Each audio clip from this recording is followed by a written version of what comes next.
लोग आते हैं, वो कहते हैं हम अकेले में ऊब जाते हैं, हमें कोई संगी साथी चाहिए। कहता हूं जब तुम खुद ही से अकेले में ऊब जाते हो तो दूसरा तुमसे ऊबेगा।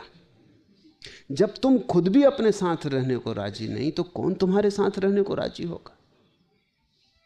और वो दूसरा भी अपने से ऊबा हुआ होगा, तभी तो तुम्हारी तलाश में आ रहा है। तो दो ऊबे हुए आदमी जब मिलते हैं तो तुम सोच सकते हो क्या परिणाम होगा, जो हर विवाह में हो जाता है।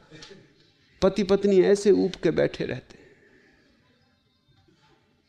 पति पत्नियों के चेहरे देखो, उनसे ज्यादा उदास चेहरे तुम कहीं भी ना पाओगे। अगर तुम पुरुष को जरा प्रसन्न देखो तो समझना कि पत्नी उसकी नहीं है जो पास बैठी, किसी और की होगी। अगर पुरुष को तुम रास्ते पे किसी स्त्री के साथ चलते हुए आनंद भाव में देखो, ये उसकी पत्नी नहीं, क्योंकि उसकी पत्नी के साथ तो वह ऐसा डरा हुआ और कपा हुआ और उदास और उबा हुआ चलता है कि तुम देख ही सकते हो, फौरन पहचान सकते हो। मुल्ला नसरुद्दीन ने एक दिन मुझसे कहा कि मैं आदमियों को देख के बता सकता हूं कि आदमी विवाहित है कि गैर विवाहित। मैंने कहा जरा मुश्किल मामला है। खैर, जो भी लोग आए मुझसे मिलने, तुम नोट करते जाओ और पीछे पता लगा लेंगे। उसने नोट किया और उसने बिल्कुल ठीक ठीक बता दिया। मैं थोड़ा हैरान हुआ कि तरकीब क्या है तेरी। उसने कहा तरकीब ये है, जो आदमी शादीशुदा है वो बाहर पड़े हुए बिछावन पर पैर पहुंचता है, जो गैर शादीशुदा है वो सीधा चला आता है। पत्नी का भय, तो कौन पहुंचता है पैर? अभ्यस्त हो गए हैं वो।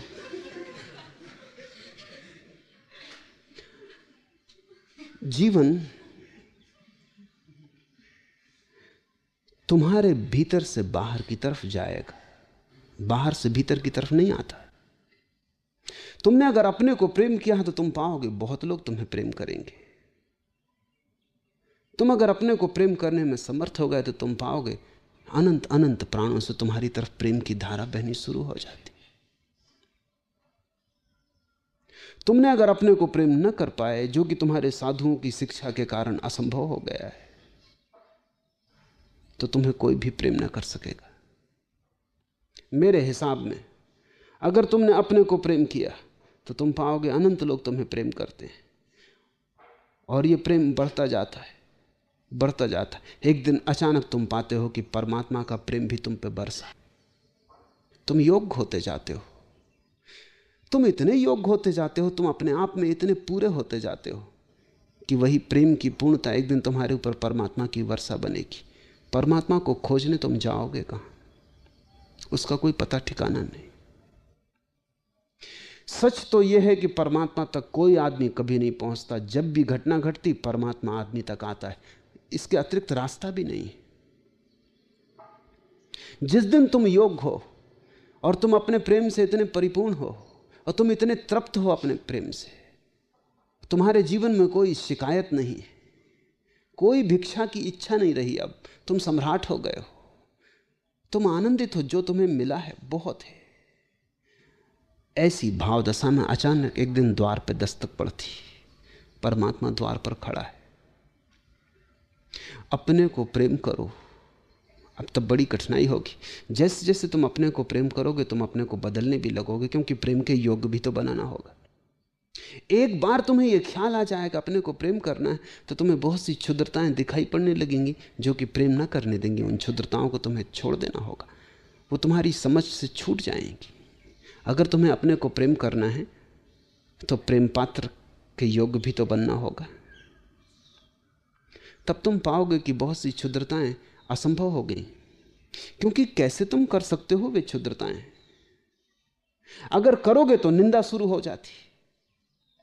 अगर तुमने जरा सी बात में क्रोध किया तो तुम खुद आत्मनिंदित हो जाओगे कि ये क्या क्षुद्रता है, ये क्या उथलापन है। जरा सी बात में और गर्म हो गया, इतनी भी शीतलता न थी कि इतनी सी बात को सह जाता। तुम अचानक पाओगे कि अगर अपने को प्रेम करना है तो क्रोध धीरे धीरे छूटेगा। अगर अपने को प्रेम करना है घृणा धीरे धीरे गिरेगी। नहीं तो तुम प्रेम ना कर पाओगे। जब अपने को प्रेम करना है तो अपने को तैयार भी करना होगा। तुम धीरे धीरे अपने को निखारने में लग जाओगे। अब तक तुमने दूसरों के लिए अपने को तैयार किया था तो तुम बाहर से सजाते थे, अच्छे वस्त्र पहनते थे, गंध छिड़कते थे, फूल बालों में खोस लेते थे, रंग रोगन कर लेते थे, बाहर से अपने को सजा संवार के जाते थे। जब तुम अपने को प्रेम करोगे तो बाहर की सजावट तो काम ना आएगी, क्योंकि तुम तो भीतर हो। और तुम कितना ही रंग ऊपर पोत लो चेहरे के, तुम्हें तो अपना असली चेहरा पता ही नहीं। जब तुम अपने को प्रेम करोगे तो तुम्हें भीतर सजाना पड़ेगा, भीतर का श्रृंगार शुरू होगा, और भीतर का श्रृंगार ही साधना है।